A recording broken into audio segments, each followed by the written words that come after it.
പറ്റിയതാ. പിന്നെ ഈ കളിയാക്കുന്നവരുടെ മുമ്പിൽ ഇങ്ങനെ തലകുനിച്ച് നടന്ന പിന്നെ അവർക്ക് ആവേശം കൂടും.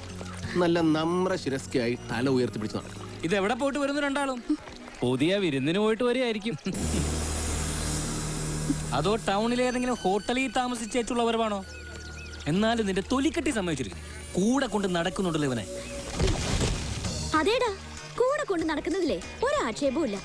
ആ മുഖത്തേക്കൊന്ന് നോക്കിയേ, എന്നാ ഒരു ഗ്ലാമറോ. നിന്റെ ഈ ഉപ്പിലിട്ട മാങ്ങ പോലത്തെ മോന്തയാണോ അത്? ആ മൂക്കും കട്ടിയുള്ള മീശയും. ഈ നാട്ടിലുണ്ട് ഇത്രയും ചേലുള്ള ഒരു ചെറുക്കൻ. കാരണോരെ 2 നാരങ്ങ വെള്ളം. ചേട്ടന് ഉപ്പാണ് മധുരാണ്. എന്തായാലും മതി. ഞാനേ എനിക്ക് ഇഷ്ടമുള്ള ആളോടൊപ്പം കൊടുക്കും. ചേട്ടൻ കൂടി ചേട്ടാ, അതിന് നിനക്ക് വല്ല ദണ്ണം ഉണ്ടോടാ? കാശ് ചേട്ടൻ കൊടുക്കും, ഞാൻ കൊടുക്കണോ? ഞാൻ കൊടുക്കാം. അത് ശരി ചേട്ടാ.